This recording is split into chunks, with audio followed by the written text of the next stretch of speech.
अस्सलाम वालेकुम। Hey everyone, आज की वीडियो में हम बात करेंगे कि हम लोग इंग्लिश कैसे बोल सकते हैं। तो इंग्लिश बोलने के लिए सबसे पहले आपको उस जगह का नेटिव होना चाहिए जिस जगह में नेटिव लैंग्वेज इंग्लिश है। अगर आप उस जगह के नेटिव हैं जिधर नेटिव लैंग्वेज इंग्लिश है तो आप लोग इजीली इंग्लिश स्पीक कर सकते हैं। लिटरली होता क्या है कि हम लोग जिस एरिया के होते हैं, अगर हम उस एरिया की लैंग्वेज को बोलते हैं तो हम उसी के हैबिचुअल आदी हो जाते हैं। इसकी वजह से हमें को सेकंड लैंग्वेज होती है उसको चूज करना या उसको स्पीक करना थोड़ा डिफिकल्ट होता है। तो फर्स्ट ऑफ ऑल आपको इंग्लिश बोलने के लिए उस जगह का नेटिव होना चाहिए जिधर आप लोग इंग्लिश बोल रहे हैं और जिधर की लैंग्वेज इंग्लिश है। सेकंड थिंग कि आप लोग इंग्लिश बोलने के लिए आपका जो एटमोसफियर है वो भी इंग्लिश में होना चाहिए। मीन कि आप जिस जगह में रह रहे हैं, जिस लोकेशन में, जिस एरिया में रह रहे हैं, आपका फ्रेंड सर्कल, आपकी फैमिली, आपकी गैदरिंग, आपकी जो सराउंडिंग है वो सारे अगर इंग्लिश स्पीक करते हैं तो आपके लिए इंग्लिश बोलना is not a big deal. आप इजीली इंग्लिश स्पीक कर सकते हैं। So third thing that is important for English speaking is that grammar. कि आप लोग इंग्लिश बोलना चाह रहे हैं तो आपकी जो ग्रामर है ये बहुत ज्यादा परफेक्ट होनी चाहिए। इसमें बिल्कुल परफेक्शन होनी चाहिए, इसमें कोई भी डाउट नहीं होना चाहिए।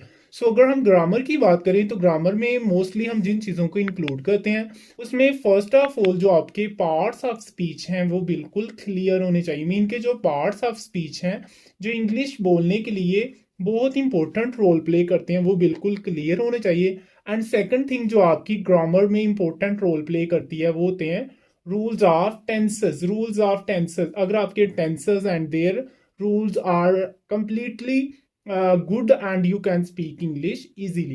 And third thing that is important in English speaking is your voice. अगर आपकी voice English बोलने में very perfect है तो आप लोग easily English बोल सकते हैं। Next thing which is necessary for English speaking is models. अगर आपको models आते हैं तो आप लोग easily English speak कर सकते हैं। And most important last but not least is vocab। अगर आपकी वोकेबलरी बहुत ज़्यादा स्ट्रांग है और आप लोग एक अच्छे तरीके से किसी भी वर्ड की वोकैब को स्पीक कर सकते हैं तो आप इजीली इंग्लिश बोल सकते हैं। लिटरली होता क्या है कि हम लोग कहते हैं कि हमारी फैमिली में इंग्लिश स्पीकिंग हो रही है, हम लोग इंग्लिश बोल रहे हैं, लेकिन अगर हम किसी ऑडियंस में या किसी गैदरिंग में या किसी जगह पे इंटरव्यू के लिए जाते हैं और अगर हमारी वहाँ पे इंग्लिश स्पीक नहीं होती तो इट मीन आपकी जो ग्रामर है ये आपने अफेक्टिव वे में याद नहीं की। आप कह लें कि इसके जो मेन रूल्स एंड रेगुलेशन है वो अभी आपने प्रॉपर वे में तैयार नहीं किए। तो ये जो पांच मीन की चीज़ें हैं जो हमारी ग्रामर में मोस्ट इंपॉर्टेंट रोल प्ले करती हैं, parts of speech, tenses, voice, models and vocab. अगर आपकी ग्रामर में ये सारी चीज़ें क्लियर हैं तो आप लोग इजीली इंग्लिश स्पीक कर सकते हैं। Either you are alone, you are in interview. So आप लोग इंग्लिश बोलने के लिए आपको फर्स्ट ऑफ ऑल अगर आप नेटिव हैं तो आप इंग्लिश स्पीक कर सकते हैं।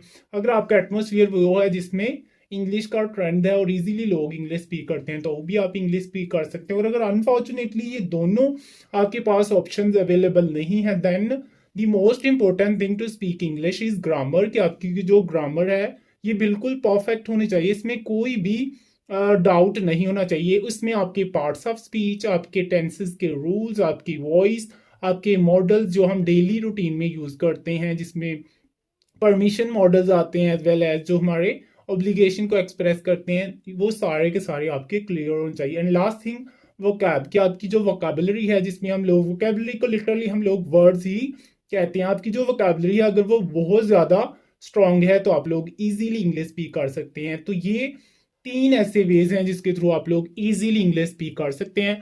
सो गाइज, अगर ये वीडियो आपके लिए हेल्पफुल थी तो इस वीडियो को लाइक कीजिए, अपने फ्रेंड्स के साथ शेयर कीजिए और हमारी अप्रिसिएशन के लिए एक लाइक और हमारे चैनल को सब्सक्राइब कीजिए। सी यू सून। Allah Hafiz.